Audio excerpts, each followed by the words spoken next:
Hello. Oh, good evening, everyone. Tonight you're in for a very special treat, not because I, for once, am smartly dressed, but because tonight's guest, who will be giving the monthly lecture, is none other than the legendary Richard Sennett. So that is, we are so pleased to have him here. Now, before I hand over to Permanent Fellow of the IWM Ludger Hagedorn, who's going to be moderating this evening's event, there's just one thing I'd like to mention about Richard Sennett. One of the things that most people probably don't know about Richard Sennett is a couple of years back, he was the recipient of an OBE, the Order of the British Empire, conferred on him by none other than Her late Majesty Elizabeth II. But the interesting thing is it wasn't conferred on him because of his music or his academic contributions, but for design. And so one of the things I want to learn this evening is what's he been designing? Well, he's been doing everything else. It's going to be fascinating. Anyway, I'm really looking forward to this. And without further ado, I'm going to hand over to Ludger Hagedorn, our Permanent Fellow. Ludger. Thank you, Misha, for this nice opening. A warm welcome to all of you, also from me, and on behalf of the Institute for Human Sciences. Very good that you're joining us on this evening. And most of all, a very warm welcome to you, Richard. Unfortunately, you're staying with us at the Institute only for a very short period of time. Your stay at the Institute was delayed for several reasons, but the happier we are that in the end you're here today, and that's very nice, Richard. Very often we say the person doesn't need any introduction. Rarely is it so true as tonight. I also promised to Richard that I would be very short. I keep my promise. Give me just two minutes. Richard Sennett, sociologist and professor of sociology. The announcement of his latest book says the leading cultural and social thinker. This maybe characterizes him very well. After his dissertation in 1969, he was working, among others, at the universities of Harvard, Yale, Washington, and in Rome as well. This is at the, for many years, professor of history and sociology at NYU, where from 77 to 84 he was also the director of the newly established New York Institute for the Humanities, and since 1999 also a Centennial Professor for Social and Cultural Theory at the LSE, London School of Economics. Urbanism, urban living, work and working conditions, interpersonal and societal relations, this maybe are a few words to characterize his broad and very, very significant work in the field of what one maybe could call cultural sociology. A work always with a foresight and a wide horizon of cultural history and also of religious practices and religious connotation. A bit of that you will also hear tonight, I guess. Out of his very many books, I will mention only two, and I will try to explain why I mentioned these two. First, The Craftsman from 2008, a book that tries to give a different view of work and working conditions than those that we are used to in capitalist societies. A re-evaluation or a vindication, one could say, of practical work, of crafts work, following the question how to create an environment where people like to work and where people like to work well. And secondly, the second book I will mention shortly, and a very telling title. The subtitle is The Rituals, Pleasures and Politics of Cooperation, and the first title, the main title, simply Together. I think this already very nicely tells us what this book is about. And I see a line here to the topic that Richard Sennett will be addressing tonight. In his latest book, parts of which I was reading in preparation for this meeting tonight, he says, ritual is a craft. And now remember the craftsman that I mentioned. He will be speaking about ritual, and I see a very nice line here. From the very many prizes, and then I stop, I will also only mention three, and you will also understand why I selected these three. We just discussed philosophy, so after discussing philosophy, I have to say that Richard Sennett was awarded the Hegel Prize, awarded by the city of Stuttgart in 2006. He also, since 2018, is an elected fellow of the British Academy, a British citizen also since 2016, 2 years earlier, and then an elected fellow of the Academy. And since we are in Austria, let me also mention Richard Sennett was also awarded the Bruno Kreisky Prize in 2018. Having said that, I'll handing over to you, Richard. A talk tonight, a glimpse into your new book, a chapter of your new book maybe, which is called The Performer. It is set to come out in 2023.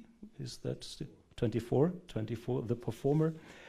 A book that maybe also has to do with your own experience as a performer. You were a cello player, professional cello player by education also. And it also brings in very many other experiences and also personal experiences, as we maybe will hear from you now. Please, Richard. Thank you very much. Thank you very much. I'll probably put this down, and you'll just have to hear me. Haute voix. First of all, I have to say about this, I was also puzzled about this award for design. I think they meant to give it to someone else, but even so, I accepted it from the Queen. It was very puzzling to me. What could this be? I'm giving you tonight a talk which is, I'm using you as a laboratory to see what this is. I've just finished this book on performance, and just to see how it sounds and what your reactions will be. It is a book that reaches deep into my past. I trained at Juilliard as a cellist, and by accident wasn't able to pursue that line. But it's always been in my mind as kind of reference point for doing sociology and cultural theory, which is that culture is a performance. It's something performative. That's, in a way, a very, it's not a narrowing, but it excludes the realm of verbal activity. And if you know my work, you know that I very much have focused on the kind of nonverbal, bodily, visceral, auditory, even visual elements of culture, and not so much on language and language texts. And that's what this new book is. That's the stream of what I am doing in this new book, to look, finally to recall as much as I can at my advanced stage something I knew about performance as it applies from the world of the stage, from the world, particularly the musical stage, to everyday life and vice versa. And how does everyday life shape what we do as artists on stage? Tonight, I'm going to present to you something that may seem very odd and very unodd at the same time. The most fundamental relationship which human beings have is between the living and the dead. It is the most basic phenomenon of our lives. And I've been very interested in both the artistic and the political consequences of how the living make sense of the passage of life, that is through rituals of consolation. That to me, this is it's a means by which we register the most fundamental fact that we have. of people being alive and then disappearing, and we're left after them. And what I want to do in this talk is look at that very fundamental fact in 4 ways.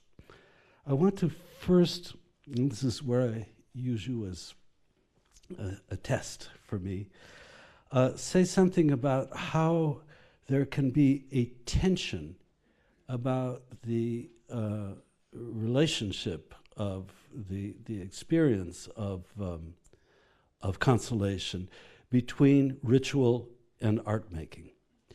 And I'm going to give you a very specific instance of that, which is, as you say, something personal to my own past. Then I want to talk a little about how ritual differs more structurally from other forms of performance by talking about a Jewish ritual of consolation, which is Kaddish, and this maybe tie up to the discussion we had yesterday in the seminar, as a way of illustrating what ritual can and cannot do.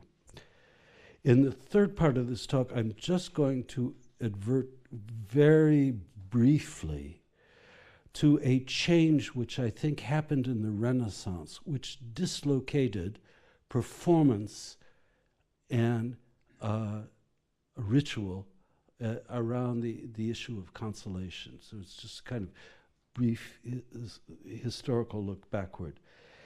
And in the fourth part, I want to bring the lecture back up to the present and talk about its politics, which I think are truly frightening, which is the notion, the consolation through revenge, which is the collective form to me of these experiences of loss, that the restitution of a loss or the marking of loss can be done through a group or a whole society seeking to revenge itself on other people. I'd like to talk a little about that.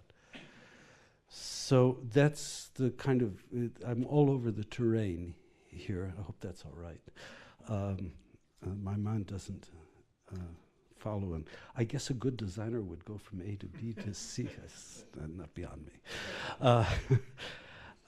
So I want to first evoke for you how the kind of problematizing about consolation, as I actually experienced it in a setting in a place far away in New York in the 1980s during the AIDS crisis, SIDA, during the AIDS crisis. And I just read you a little of this. In the early 1980s, St. Vincent's Hospital in Greenwich Village in New York contained one of the few large AIDS wards in the city.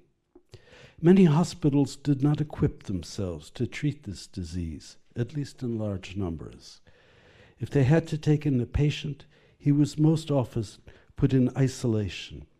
St. Vincent's, by contrast, had an open ward for AIDS patients in which family, lovers, and friends could come and go freely without using a special door or donning surgical gloves, as was required in some other places in New York. And this was surprising because St. Vincent's was a Catholic hospital, and the Catholic hierarchy in New York treated homosexuality as a venial, if not a mortal, sin. Even so, the sisters on the AIDS ward chatted easily with their patients while washing them down, cajoling the men to eat, even though little food would stay down, gossiping with visitors who kept useless all-night vigils. I knew the place only too well because many friends went to St. Vincent's to die. Charles was my overly organized assistant during the day who directed and acted plays at night. At St. Vincent's, where he lodged midway through his fatal journey, he was invited to direct a reading of Shakespeare's As You Like It, with fellow patients on the ward, as he had previously staged an all-male version of the play in a theater nearby. The patients, mostly youngish, had chosen their play well, since the script can be realized by gender crossings which are pleasurable rather than in your face. Pleasures which Virginia Woolf understood in writing Orlando, her riff on Shakespeare's play. As You Like It, as you know, begins in a dark place, a kingdom in which a usurper menaces its rightful leader. Escaping persecution, the Duke, his family, and entourage flee to the magical forest of Arden, where, after various astounding happenings, the defeat of a lioness sets in train events which put everything right. It's perfectly true that in Elizabethan times, all plays were performed by males, with boy actors playing the parts of women. Nothing transgressive about that. But in the 1980s, though, it was provocative to see on stage grown men, often mustachioed, in dresses, embracing one another. It was particularly odd to watch men playing women within the confines of a Catholic hospital. I don't know if you can see this. In the ward, the players were costumed in hospital gowns, their makeup consisting of a flesh-colored cream which disguised the reddish-brown lesions of Kaposi sarcoma on necks. This is a cancer which AIDS patients get, and it literally eats into the flesh. The results on the whole were convincing, pleasing the actors, releasing them from dwelling on these cancerous sores. In bed or sitting in chairs, few had the strength to stand for long or to move about. The patient actors read out their lines, often smiling to themselves as they went along. Charles was among them, and the lead, he played Jacques, and his famous, said Jacques' famous speech, "All the world's a stage, and all the men and women merely players," collapsing in the middle of this, reviving and starting again as though applause had drawn him to this. In retrospect, there seems something heroic about the actors refusing, if only for 2 hours, to be patients, to be submissive to their fate. Don't pity us. Don't pray for our souls, at least not yet. We have escaped to the forest of Arden. The grieving friends and family, however, did not enter into the spirit of things. We remained stony-faced. Nor was it clear what the priests come to administer spiritual balm made of this transvestite performance, especially of the ward sisters, all nuns, who seemed to enjoy it. The priests wanted to offer prayers of consolation, ritual words and gestures, which might have connected us close to those soon to die. But the actors were having none of it and pushed the priests away and our pity. The divide between making art and observing ritual thus appeared in this very, very tangible setting. And I should say that New York, I don't know how Catholicism is in this country. In New York, it has always been, shall we say, to the right of the right. And so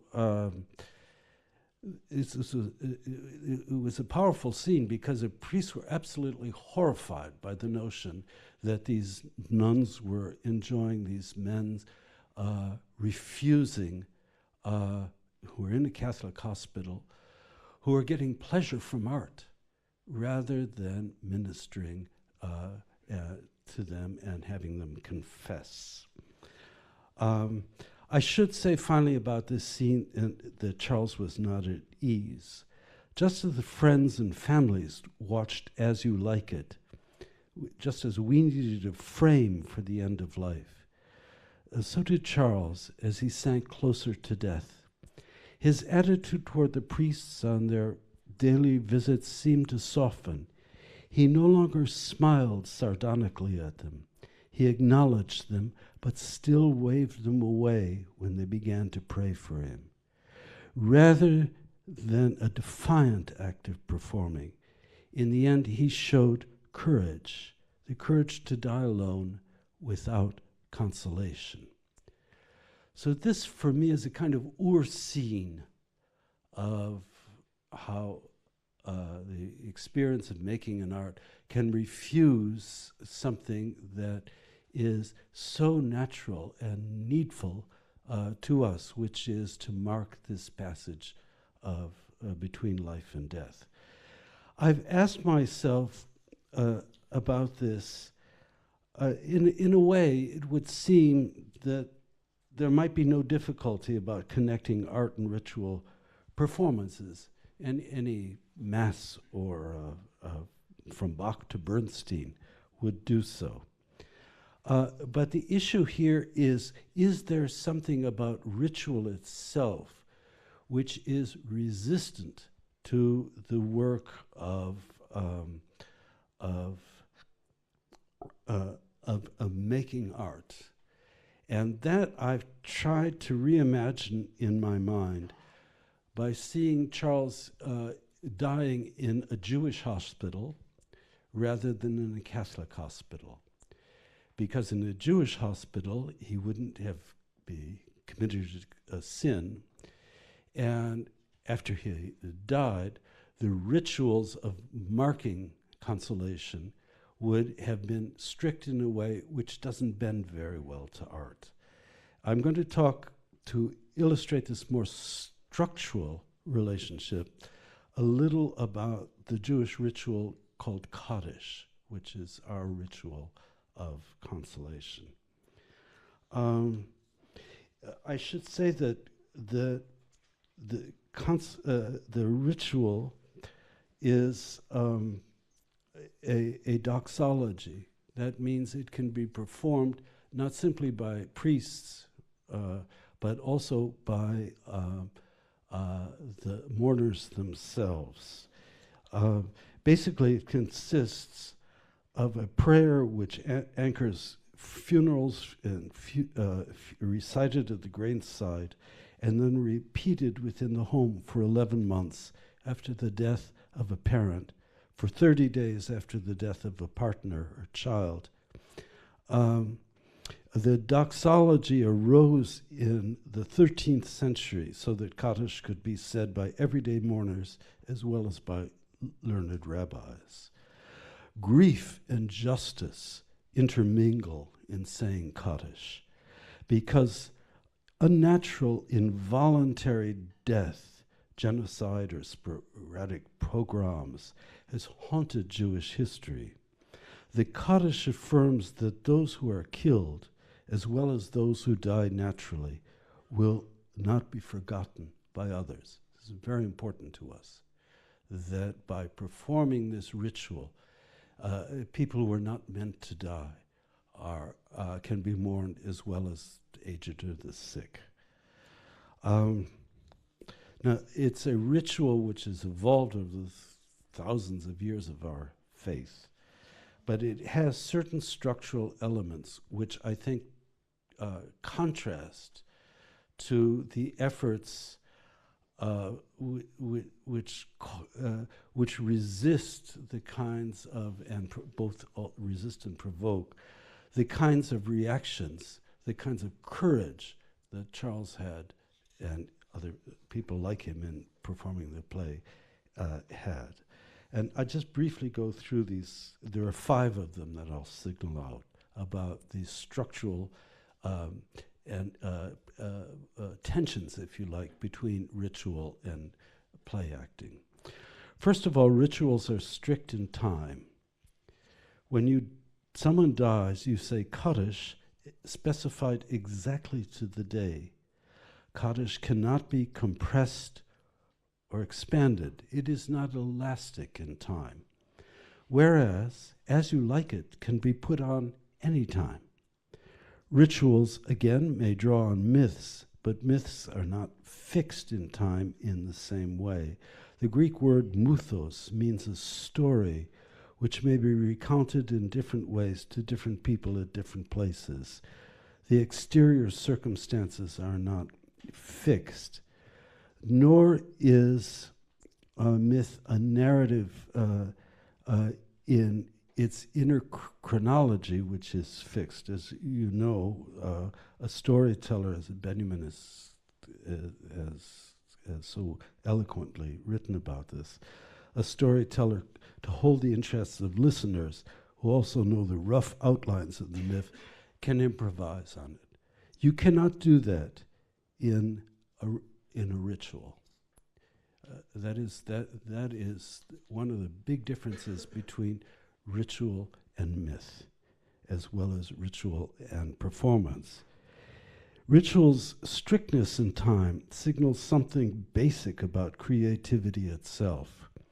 The Greek word for making is poein, which could be translated as creating something where before there was nothing. The modern word poetry descends from this ancient root. You make something that didn't exist before. For the performer, poein involves riffings and improvisations in gesture and movement.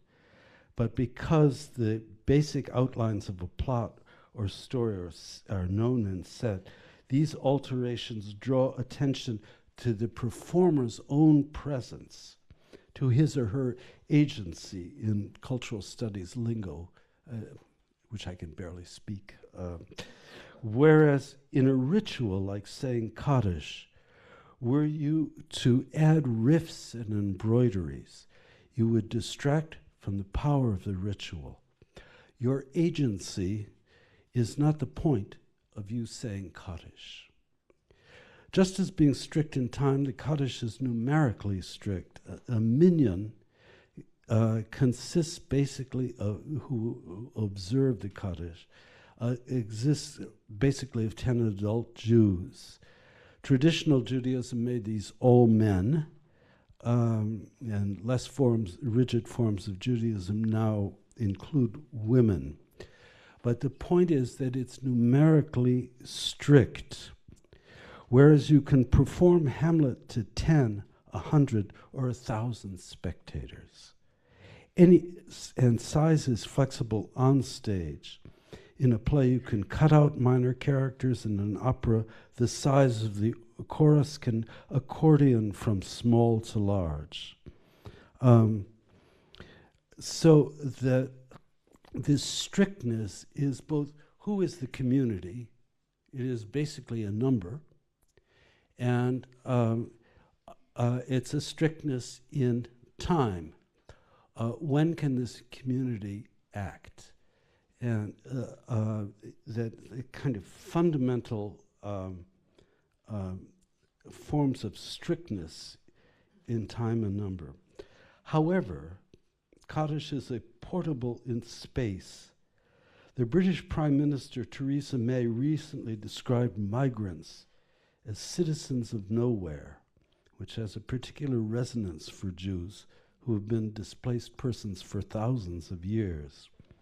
But a Jewish Iraqi refugee can say Kaddish in a Turkish camp, or perhaps even find consolation in May's London. That is to say that I go on about this. Portability is shaded differently in religion, in ritual and theater. The Jewish immigrant transports a sacred text whose integrity does not depend on the place where it's performed, whereas the theatrical script may be altered to accommodate the circumstances in which it's performed. Site-specific art has to be pretty radically rethought, whereas there is no rethinking of Kaddish if you say it in a concentration camp or you say it at home. Rituals are embodied. The Kaddish is a written text which has to be said out loud, not just read, and that's where I other than being croyant, that would interest me so much about it, that the text is dead. And that's a long tradition in Judaism about a kind of conflict about whether texts are alive. But in this ritual, the text is dead. For instance, in performance, the congregants sit or stand at different points. If standing, the reciter will bow at different points in the service. For the last, the Oseh Shalom, the speakers will take 3 steps backward, bow to the left and then to the right. And these gestures signify leave-taking. Consolation has come to an end. To set this in context, classical Roman ideas of rhetoric imagined that an action like bowing was a kind of physical color added to the verbal meetings. The gesture is, as Cicero put it, illustrative. But the bow, signaling that you are leaving, is more than that. It aims to make you feel the consoling message viscerally that you are exiting grief, that life calls you. Finally, most performers have to work to rid themselves of self-consciousness and embarrassment at being exposed on stage. Whereas whatever embarrassment people might feel at the beginning of a prayer disappears when they are actually praying. Surrender of self is easier in religious ritual. I would say, this is my own view of it, because the palette of emotion is more varied in art than it is in ritual. There's more room for irony in the performance of As You Like It in St. Vincent's Hospital, the rum setting, the pleasure the actors took in covering up their Kaposi's sarcomas with stage glop, Charles's self-aware delivery, were a big part of the expressive punch, but lost on us who wanted simply consolation. It's not a question of ritual being inferior to art, rather that its passions are more focused and more challenged. In sum, this quartet of structures, strictness in time and number, portability, impersonal embodiment, and lack of self-consciousness, give ritual its power to console. So, thank you for letting me read this to you. This is first time I've actually read this text out loud. I see some errors, but no matter. No matter.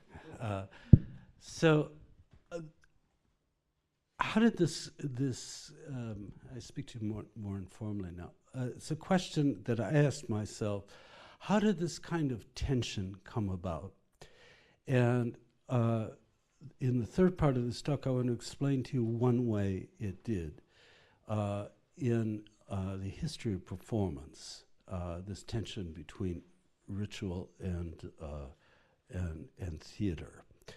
If you can imagine yourself back in Renaissance Venice about 1520, after there are large numbers of Jews who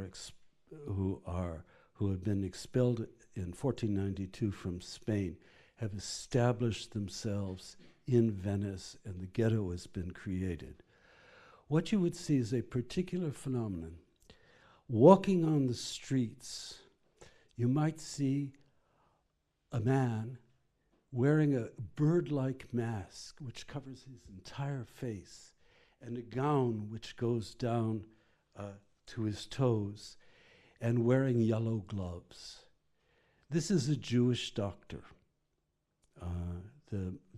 The mask itself originally was a plague mask. When the Jews came to Venice, many of them were very skilled because of their contacts in Spain with Islamic medicine, which was far more advanced than Christian. skilled in dealing with disease. And they became necessary figures in Venice. They did the work of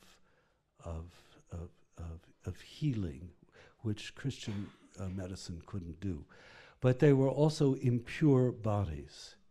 So that when the Jewish doctor dons this, it's a bird-like mask,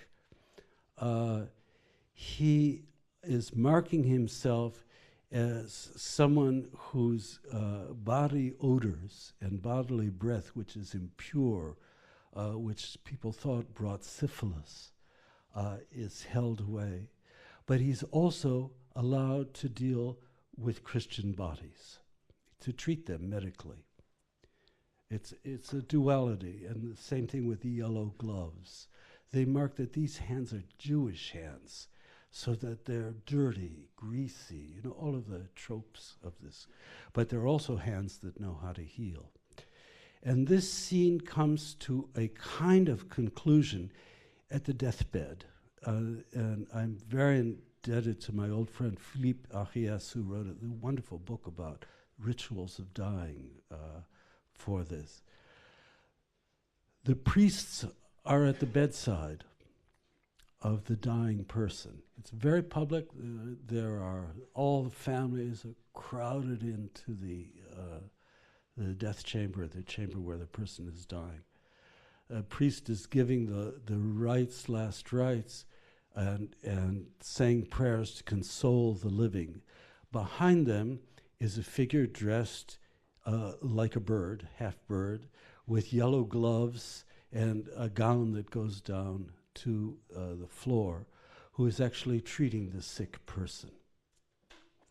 So the impurity and purity are mixed together. Necessity, that is, these Jewish doctors were necessary, but unwanted. Sound a little familiar? And what happens is that only the doctor is allowed, this half bird-like man creature, to actually touch the dying.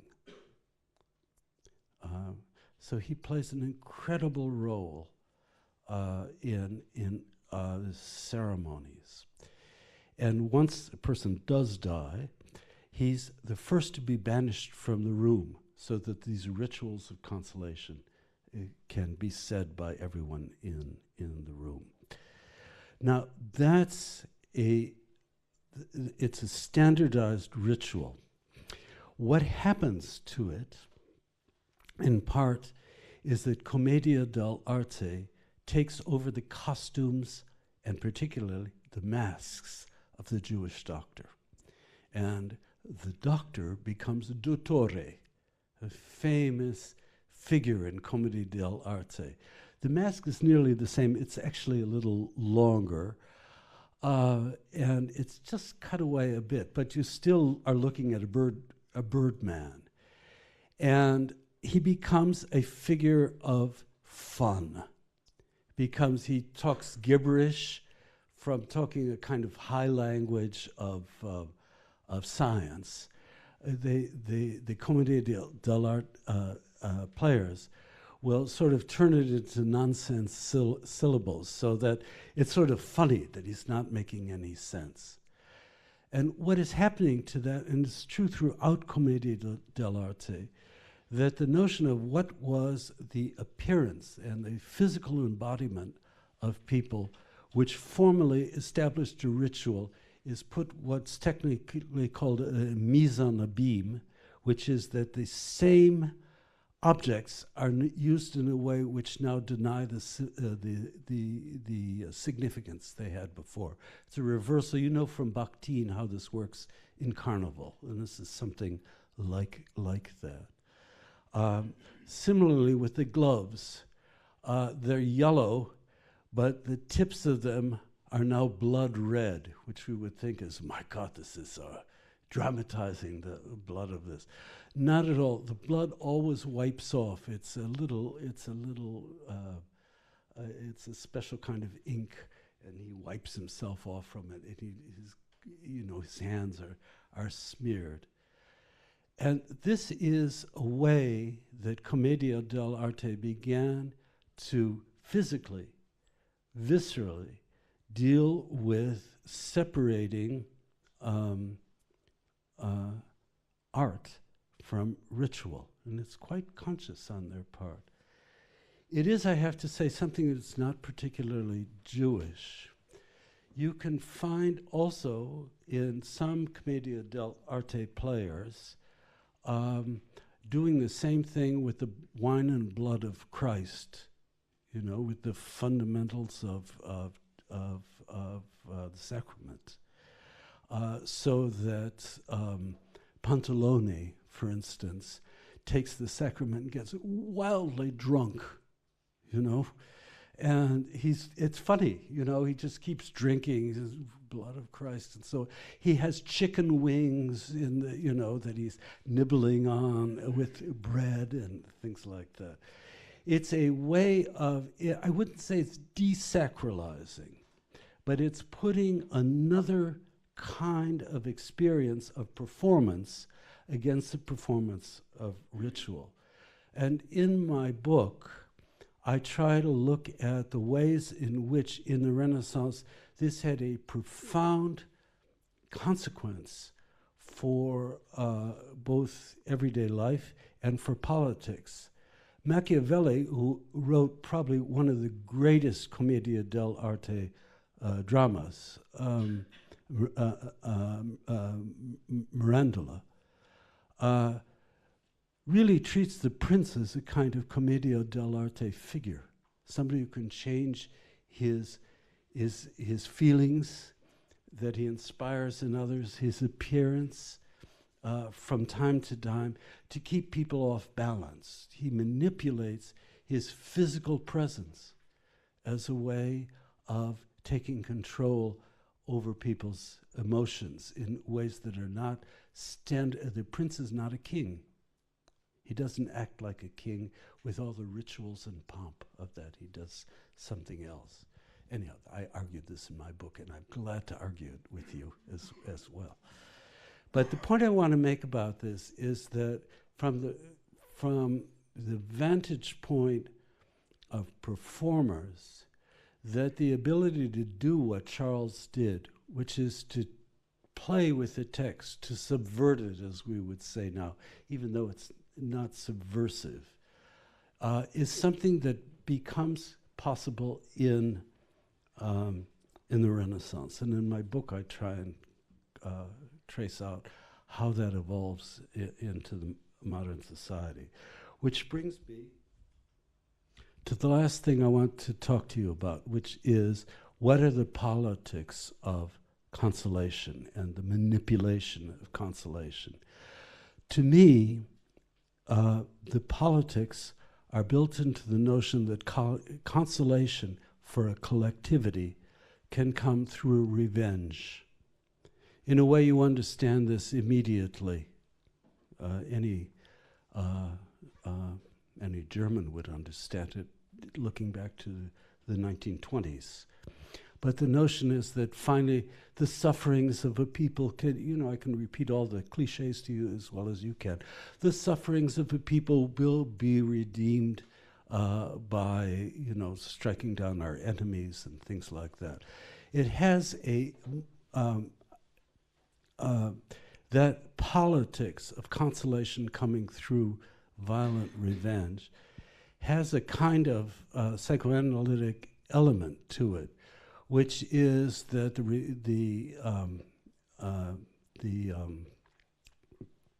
the expulsion of grief, its catharsis, comes through a violent act, choosing someone as an enemy, and then expelling whatever trauma you felt about loss of a war or plague or something like that by attacking them.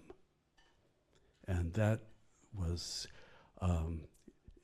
that is a kind of cathartic element of theater which is involved in this. The reason I'm interested in this, to take this all the way back to the beginning and a little more personally, is that for many of the men in my generation, the advent of of AIDS inspired an enormous amount of anger, which was unfocused. That this had to be somebody's fault, that somebody had to have done this, who they needed to attack. And so many people died, it was just, you couldn't treat it as just a fact of nature. There were some months when I went to funerals 5 times a week, you know. It bred in people the notion that there must be some kind of cathartic element that could release the anger, which is inseparable from grief. They're never separable. And that's without finding an object for it. And what's interesting about some of the plays written at that time, like Tony Kushner's Angels in America, I don't know if it's ever played here, is that it takes exactly up that subject. How can you learn to grieve in a way where you separate your anger from your grief? And it is, I think, if I may say so, a kind of queer knowledge that applies in a way to the problematic that appears in many societies, that the profound loss of life breeds this murderous rage against others. And at the end of my book, I try to look at what this kind of experience, very particular to gay men who have lived through all of this, has to do, how it might apply to how we think about consolation in society, which does not engender this kind of need for cathartic anger. And that's something which these works of art, like Kushner's Angels in America, accomplish through theatrical means which lie outside of ritual, through irony, humor, the mise en abîme, reversals, and so on. This can't be ritualized. It's something that is made. It's a poein. And anyhow, so this is what I have been thinking about in my book, and I guess because I'm getting on, the passage from life to death is not an abstraction for me anymore. But I think it has a larger focus in that we don't really know how to experience consolation in a way which doesn't do other people harm. That's what worries me about this process, that grief and anger are inseparable. And so that's what that's the political problematic I take up at the end of the book. So anyhow, thank you very much. I'm sorry I went on for so long, but this is what I'm doing. I'd love to have comments. Tell me where I've gone wrong, or maybe even what I've done right. Thank you very much.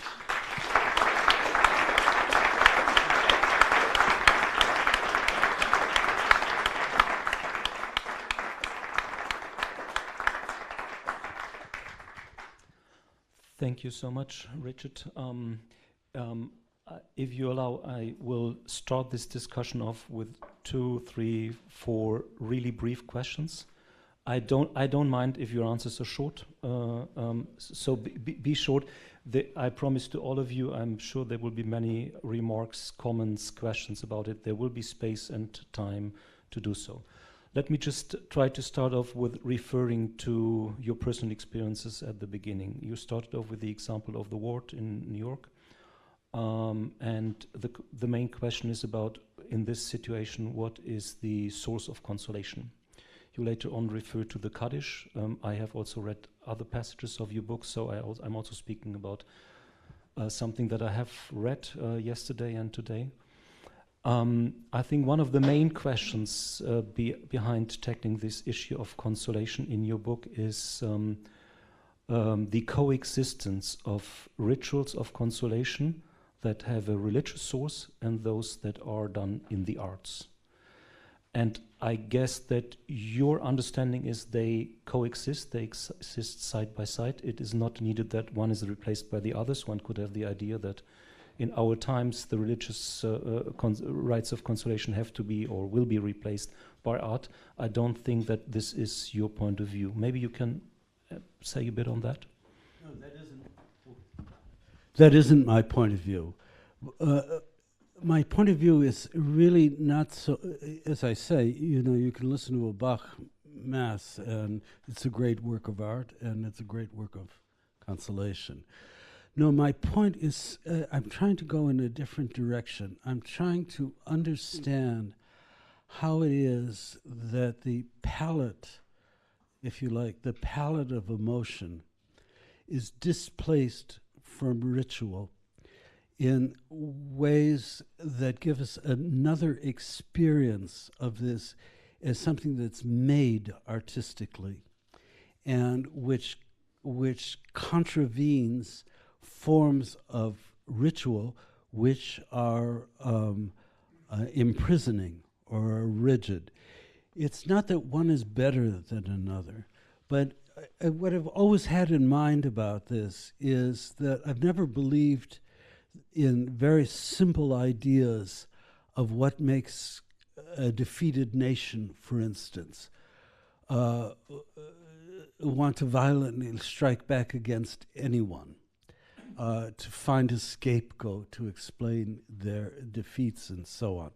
I've never believed that that's just a simple kind of, well, you know, we're vicious animals and we want recovery from that. There's something deeper that's involved in which it's impossible to deal with the fact of death without creating more violence. And I sort of, if I said this at the beginning, it would sound very pretentious. Maybe it still does.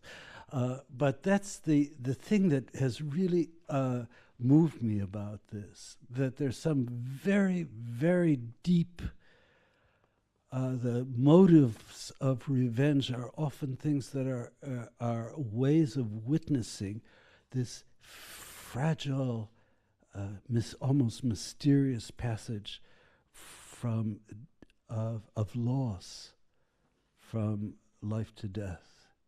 That they're a way of, this is the only way that loss can be, and consolation can be really experienced. And we know that this is not just a Germanic problem.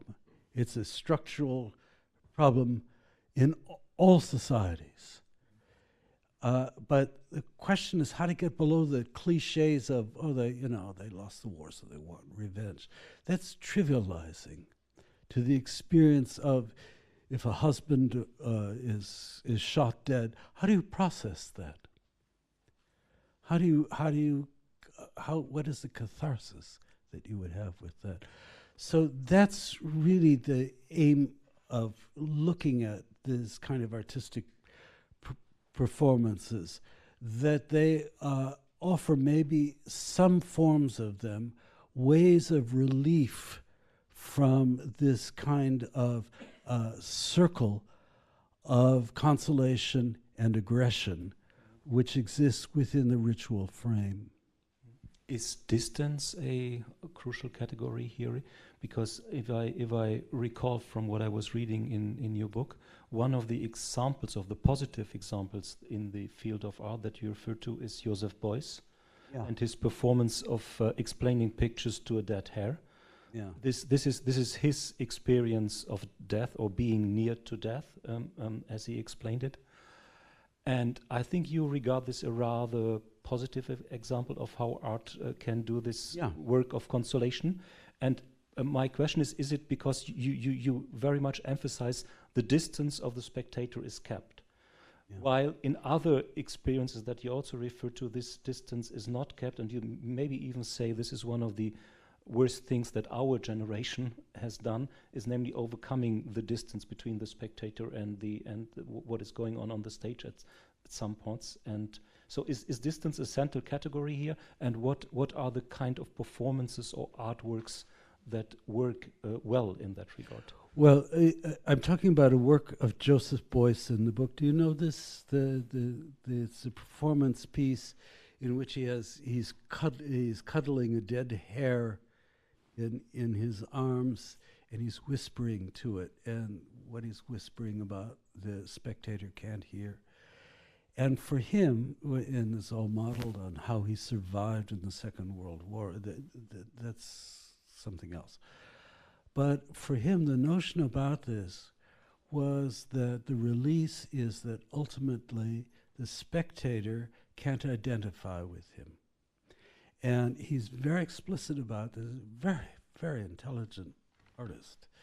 He said, you know, if somebody could identify with my suffering, they would not be released. And I want to create a piece in which people are looking, what the devil is going on here? And in which they know the story that this is how he survived, cuddled up with dead animals during the war, and that they gradually have a way of taking their distance from him. The whole cycle of grieving is one of identification and then disidentification. I don't know if any of you have been through this with the loss of a loved one. At a certain point, a kind of over-identification with them is succeeded by a kind of withdrawal, and they're allowed to, in their own space, to have disappeared from your life. If you can't let go of that suffering, you are caught in collectively in the kind of trap that I'm talking about, where grief and aggression are inseparable. And that's what this grieving process has to be. Only time can do it. It's not something you can think yourself into. But can I say something about this? When I started on this project, I get paid as a sociologist. People say, well, what the devil does this have to do with sociology, this is religion. Already a very revealing comment, I may say. Religion? What's that got to do with sociology?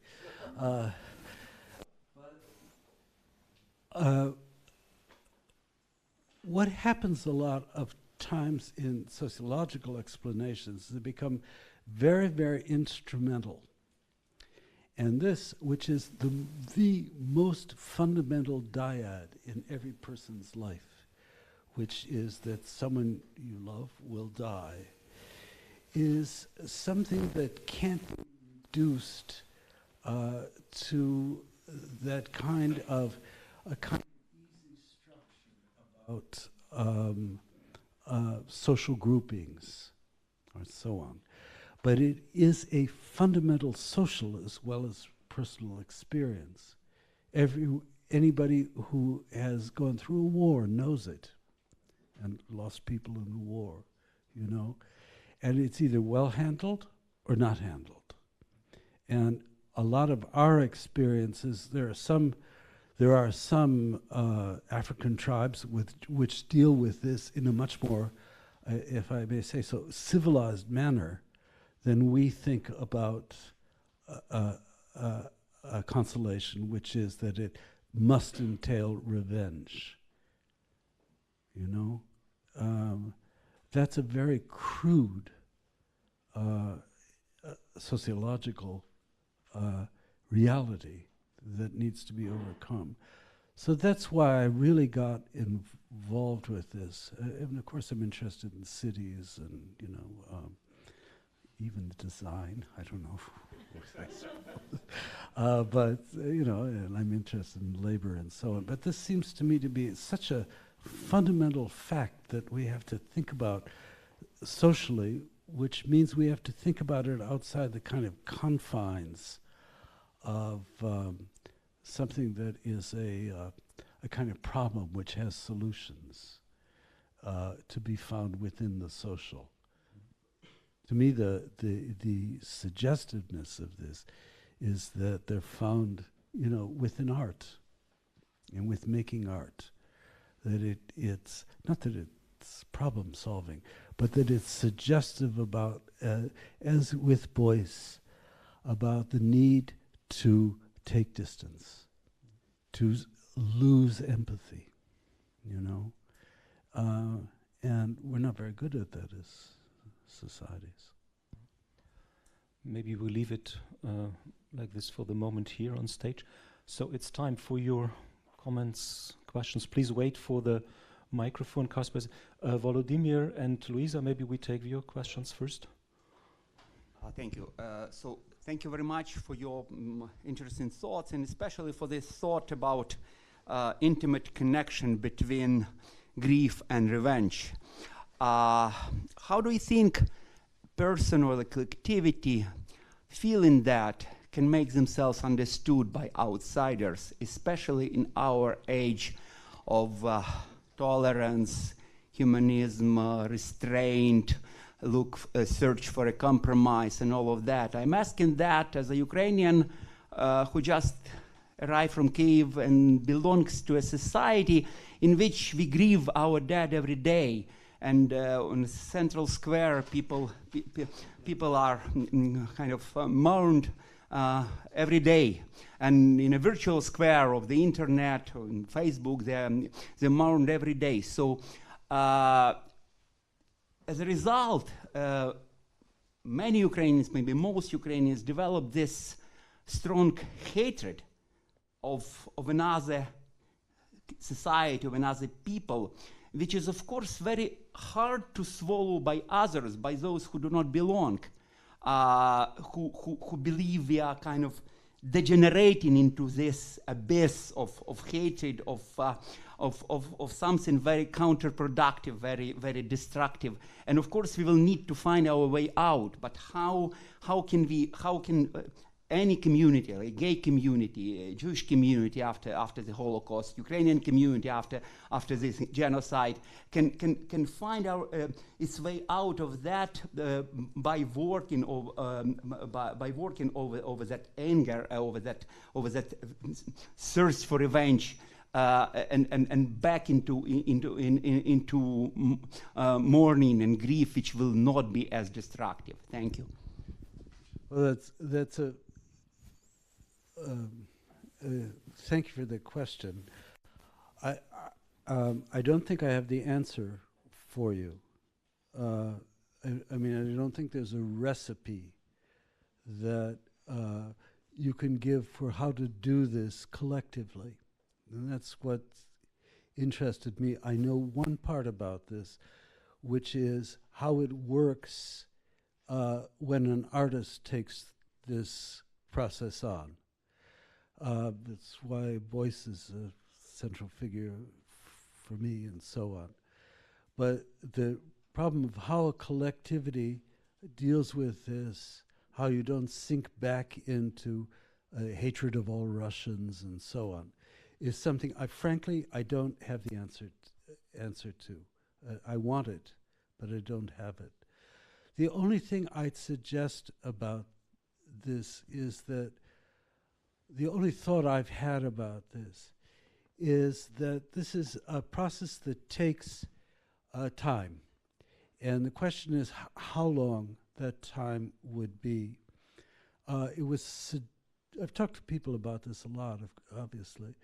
And one suggestion has been that it's the children of those who have been killed who are more susceptible to breaking this cycle than people who are in the same age. So that it takes a generation to do this. And this was Daniel Jutta, a friend of mine who's a German historian whom many of you may know. Maybe he's even been here. Have you ever had him? Oh, you should. His notion that what really went wrong in the Weimar period was not with the returned soldiers, but with their sons and daughters. That they didn't do this work of detachment. They didn't give up on that. It was they who sought a kind of catharsis through revenge. And I don't know, maybe that'll be true for you as well. But it's so of the moment now that maybe that's an impossible demand to make on people whose husbands or daughters or sons have died. But it has to happen sometime. Otherwise you get, the fantastication of this is, these Italian revenge scenarios that go from generation to generation to generation, where each generation is trying to find closure by this mafia kind of stuff, by attacking their enemies again and again. And I think that's the challenge of this. Let me ask you a question about this, since you've asked me this question. What's your own idea about this? Sorry, I didn't mean to No, speak. all the attention. Yeah. Now you want me to be short after being not so short. Okay. I believe, of course, time is important, but also justice is important. So how the war ends and what happens next is important, and how the world understands us or doesn't understand us is tremendously important. So that's why we have it. We have so much problem with these slogans, peace as the main concept. Yeah. Rather than victory, justice, restoration of integrity, and so on. When I saw, still in Kiev, when I saw on the picture of peace for Ukraine, or freedom for Ukraine, I don't remember, probably it was in English, on Stephansplatz, Stephansdom, yeah? I immediately realized what's wrong with that. And I put on my Facebook starting page another slogan, crossing out peace and writing victory. Yeah, so peace, which is not just, is that problem which will be perpetuated for maybe for much longer than peace. Fred, I have to say, just respond to you as a Jew, which is you will never find justice. That's not a release. There will be no justice. There will be survival, which is something very different. So we have a discussion. This gets into the depths of Jewish the depths of Jewish. Anyhow, sorry. We have Louisa. Thank you for that, and thank you for a really touching talk. I was going to ask you a very light-hearted question about Allen Ginsberg and making Kaddish into performance, but I won't. Oh, do. We can leave that for after. It's in the book. But I do want to take you back to Italy, to the Serenissima, because I was really struck about your example of Venice, and thinking about what happens in that moment. So here, you can connect the urban sociologist with the study of religion directly on the fly. Because what happens in that moment that you were describing in part to us is this translation and transformation of religious ritual into political performance, or better yet, religious performance into political ritual, however you want to take it. And so what happens at that breaking point? Is it because, as scholars of the moment have described, it is that taking of distance, it's the birth of perspective, it's the birth of the modern kind of, as we see it, modern self-consciousness and the removal. Is that why you picked that moment as this kind of transition moment? Well, I'll give you a trivial answer to that and then try and give you a real answer. The trivial answer is that I'm really deeply involved in Commedia dell'arte, and I've seen a lot of it and I know a lot about it. And I was just struck with all of these characters about how they were doing something which was essentially taking the materials of ritual and turning it into stage props. So I've written a lot about masks and physical masks and how those change from being thaumaturgic objects which had a power in themselves to something that you could play with and so on. So that's the trivial answer to this. What is really interesting about 16th and 17th century Venice is that this is the first truly global city in Europe. It's filled with foreigners. And most of them the Jews are shut up in the ghetto, but most of them are shut up in fondaki, which are you were a German merchant in Renaissance Venice, you'd have to go into your fondaco every evening. That's where you ate and slept and so on. So on the one hand, it's a totally segregated, if you like, but cosmopolitan city. And it plays with that tension over 2 centuries. And what undoes it, what makes it a truly tolerant society, is that it gets economically weaker and weaker. The more that it becomes a backwater, the more tolerant it becomes of all of these groups. This is kind of terrible. Maybe that'll happen to us in Britain.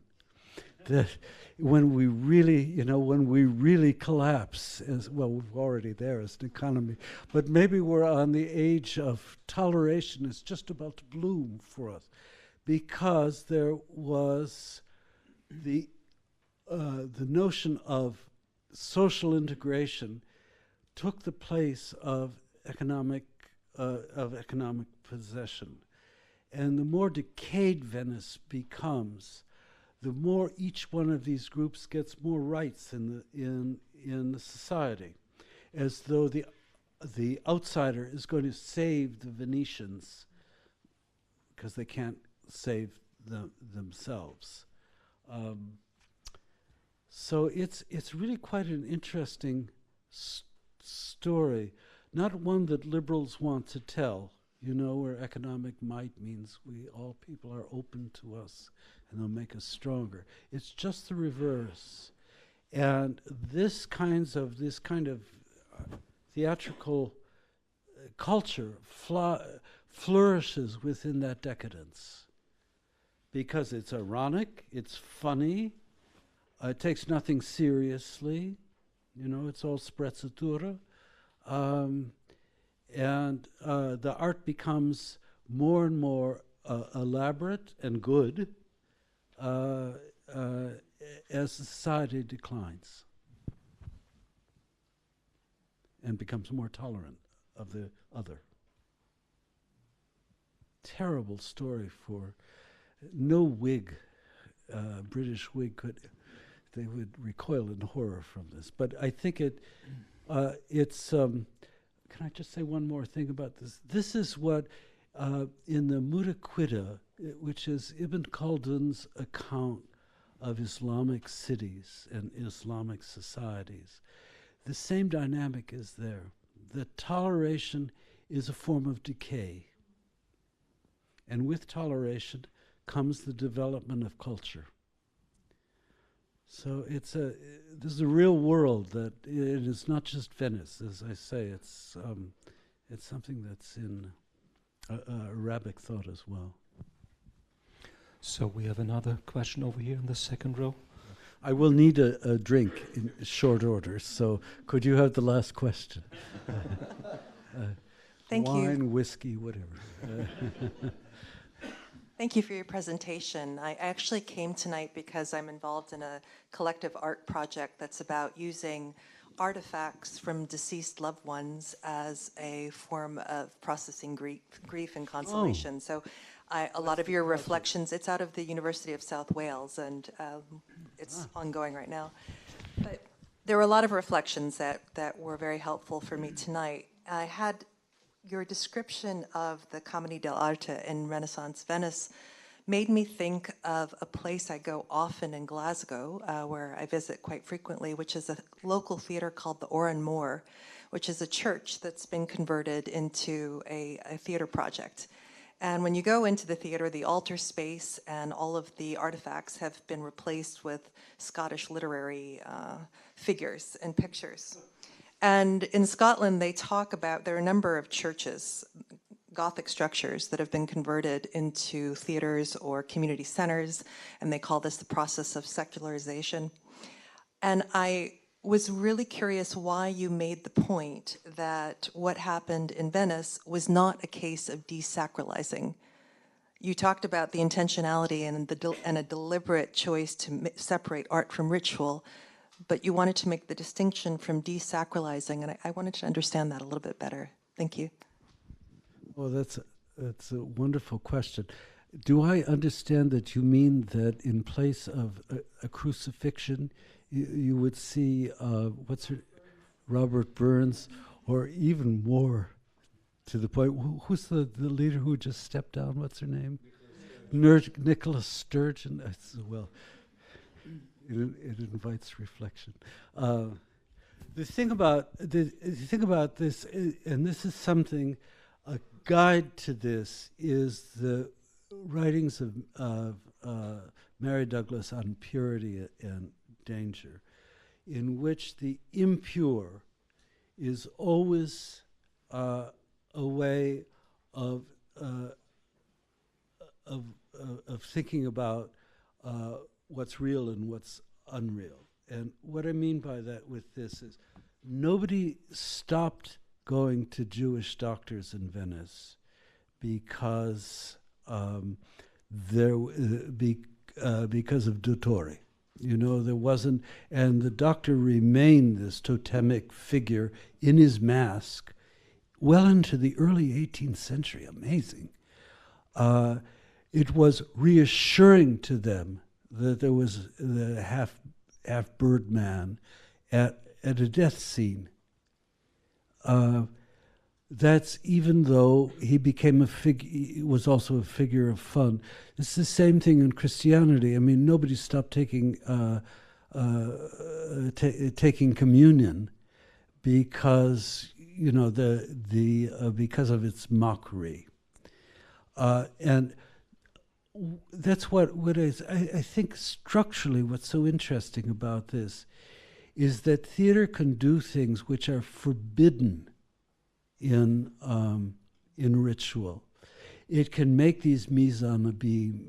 It can make it possible to see beyond something without demystifying it. Just to speak to you as a sociology professor and earn my keep for this. This is what's wrong with Weber's notion of demystification. He assumes that once you can see that something, that a Jewish doctor could be a figure of fun, you don't believe in him anymore. It's the whole, it's the whole notion of secularization, that you lose faith because you can see that it's not totalizing. This is just wrong.